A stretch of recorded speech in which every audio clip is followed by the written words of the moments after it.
Astrologer Ramakrishna Ghosh আমার এই channel অর্থাৎ অ্যাস্ট্রোলজার রামকৃষ্ণ ঘোষ চ্যানেলের পক্ষ থেকে জানাই আপনাদের সকলকেই স্বাগত। আশা করি ঈশ্বরের কৃপায় আপনারা সকলেই ভালো আছেন। আমি বিভিন্ন রাশির মাসিক রাশিফল নিয়ে আলোচনা করছিলাম। আজকে আমার আলোচনা মকর রাশির কয়েকটি ভবিষ্যৎবাণী, যা 100% সত্যি হবেই। জানুয়ারি 2024 মকর রাশির বিভিন্ন দিক কেমন যাবে তার আগে আপনাদেরকে অগ্রিম নতুন বছরের প্রীতি, শুভেচ্ছা, আন্তরিক অভিনন্দন ও এক আকাশ মিষ্টি ভালোবাসা। জানুয়ারি 2024 মকর রাশির স্বাস্থ্য কেমন যাবে, তাদের শিক্ষা কেমন হবে, তাদের আর্থিক উন্নতি কেমন হবে, তাদের চাকরি বা ব্যবসা কেমন হবে এবং তাদের পিতামাতার স্বাস্থ্য, তাদের দাম্পত্য জীবন কেমন হবে এবং তাদের প্রেম কেমন হবে এবং তাদের যে ওভারঅল ভাগ্য সেটা কেমন হবে এবং তাদের ব্যয় কেমন হবে, এই সব নিয়েই কিন্তু আজকে আমার আলোচনা। মূল আলোচনায় যাওয়ার পূর্বে বলি যে এই জানুয়ারি 2024 মকর রাশির সাপেক্ষে গোচর ফল। মকর রাশির দ্বিতীয় অবস্থান করছে রাশির অধিপতি এবং দ্বিতীয় পতি শনি স্বক্ষেত্রী। মকর রাশির সাপেক্ষে শনির 7.5 চলছে। যদি আপনাদের শুভ গ্রহের দশা অন্তর্দশা চলে তাহলে আপনারা অশুভ প্রভাব তেমন পাবেন না, আর অশুভ গ্রহের দশা অন্তর্দশা চললে অশুভ প্রভাব আপনাদের কিছু ভোগ করতে হবে। শনির 7.5 শেষ ফেজ আপনাদের চলছে। তাহলে এই জানুয়ারি 2024 আপনাদের রাশির চতুর্থে তৃতীয়পতি ও দ্বাদশপতি বৃহস্পতি অবস্থান করছে। রাশির তৃতীয় মীন রাশিতে রাহু এবং কন্যা রাশিতে নবমে কেতু অবস্থান করছে। রাশির দ্বাদশে রবি ও মঙ্গল অবস্থান করছে। রাশির একাদশে বুধ ও শুক্র অবস্থান করছে। 7 জানুয়ারি আপনাদের বুধ আপনাদের ষষ্ঠপতি এবং নবমপতি সে কিন্তু দ্বাদশে গোচর করবে এবং 18 জানুয়ারি শুক্র আপনাদের পঞ্চমপতি এবং দশমপতি সে কিন্তু আপনাদের দ্বাদশে গোচর করবে এবং 15 জানুয়ারি রবি আপনাদের রাশিতে গোচর করবে। এই রবি হচ্ছে আপনাদের অষ্টমপতি। যাই হোক, মকর রাশির মানুষরা কিন্তু অন্য অন্য রাশির চেয়ে অনেক বুদ্ধিমান হয় এবং এটা একটা পজিটিভ রাশি বলে ধরে নেওয়া হয়। সিংহ রাশি, মকর রাশি, বৃষ রাশি এইসব রাশিচক্রগুলো অনেক বেশি পজিটিভ হয় যদি কোনো অশুভ গ্রহ দোষ রাশিচক্রে না থেকে থাকে। তাহলে এই মকর রাশির মানুষরা বুদ্ধিমান হলেও তাদের কিন্তু সংঘর্ষপূর্ণ একটা জীবনও থাকে। এই সংঘর্ষকে তারা বুদ্ধির দ্বারা কিন্তু একটা বয়সের পর ওভারকাম করতে পারে এবং জীবনে সাকসেসকে হাসিল করতে পারে। তবুও এদের মধ্যে একটা চঞ্চলতা, অস্থিরতা থাকে এবং একটা বয়সের পর এদের মধ্যে একটা স্থিরতা আসে। তাহলে এই যে এদের গ্রহ অবস্থান, এদের আর্থিক জায়গায় কিন্তু উন্নতি হবে।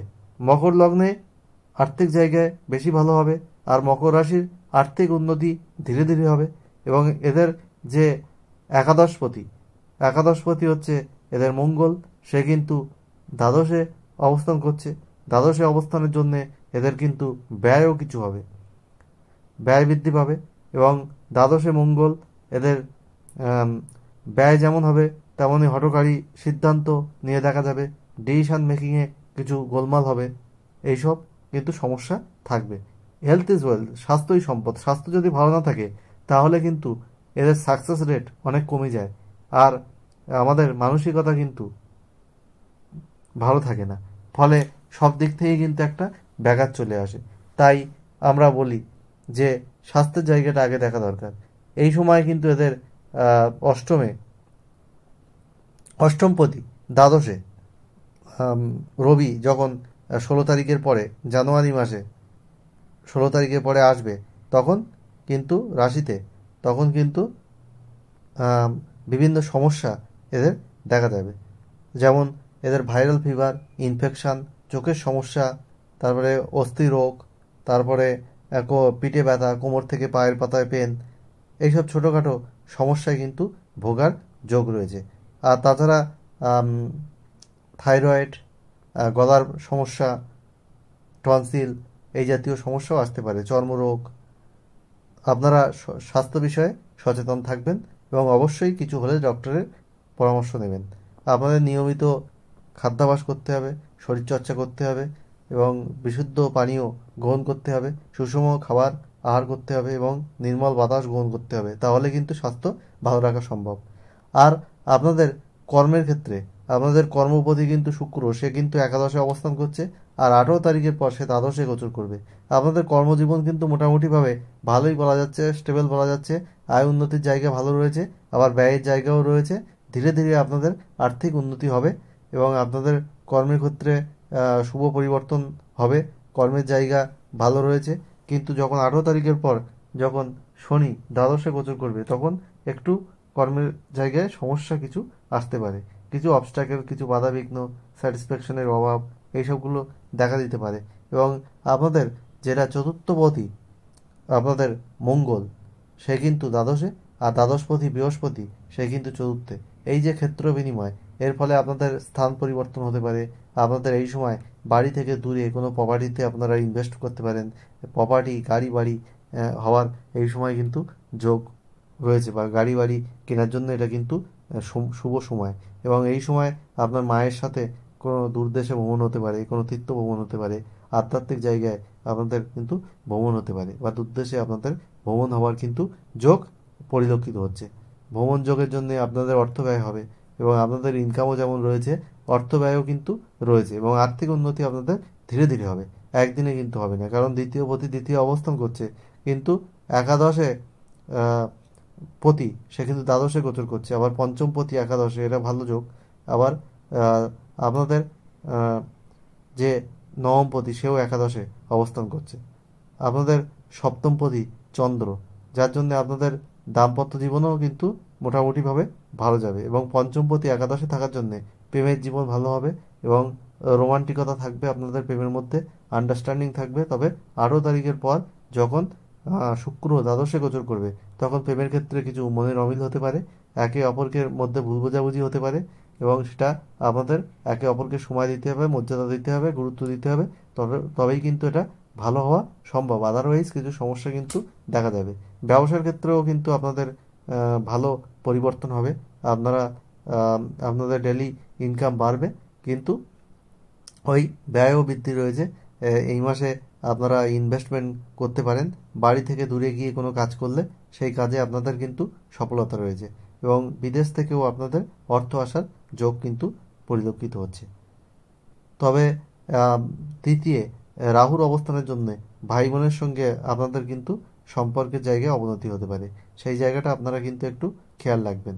এবং নবমে কেতু থাকার জন্য আপনাদের কিন্তু কিছু কনফিউশন তৈরি হবে, এবং আপনাদের যারা শিক্ষার্থী তাদের কিন্তু কলেজ বিদ্যা বা প্রাথমিক শিক্ষার জায়গায় একটু সমস্যা রয়েছে, যেহেতু চতুর্থে বৃহস্পতি রয়েছে যদিও, কিন্তু চতুর্থপতি দ্বাদশে অবস্থান করছে, যার উপর বৃহস্পতির দৃষ্টি রয়েছে, তাহলেও কিন্তু এক্সপেক্টেড রেজাল্ট আপনাদের স্কুল শিক্ষায় নাও আসতে পারে। আর কলেজ বিদ্যা মোটামুটিভাবে শুভ, তবে 7 জানুয়ারির পর বুধ কিন্তু দ্বাদশে গোচর করছে, তখন কলেজ বিদ্যার জায়গায়ও আপনাদের এক্সপেক্টেড রেজাল্ট না আসতে পারে। সেটা আপনাদের সাবধান থাকতে হবে, একটু হার্ডওয়ার্ক করতে হবে, তবেই কিন্তু আপনাদের সফলতা আসবে। হার্ডওয়ার্ক না করলে কিন্তু সফলতা জায়গায় বাধা রয়েছে। আর আপনাদের উচ্চশিক্ষার জায়গায় কিন্তু বাধা রয়েছে, মনের মতো কলেজ অ্যাডমিশনের ক্ষেত্রে পাবেন না, বা যে আপনারা উচ্চশিক্ষা করছেন সেখানে স্যাটিসফ্যাকশনের অভাব। তবে বাড়ি থেকে দূরে গিয়ে কোনো এডুকেশন করলে বা বিদেশে গিয়ে কোনো পড়াশুনো করলে তাদের জন্য কিন্তু শুভ সময়, এটা বলতে পারি। আর আপনাদের ওভারঅল ভাগ্য কিন্তু মোটামুটি ভালো রয়েছে, আগের থেকে বেটার টাইম আপনারা পাবেন। আমার এই আলোচনা সম্পূর্ণরূপে শোনার জন্য আমার চ্যানেলের পক্ষ থেকে অশেষ ধন্যবাদ।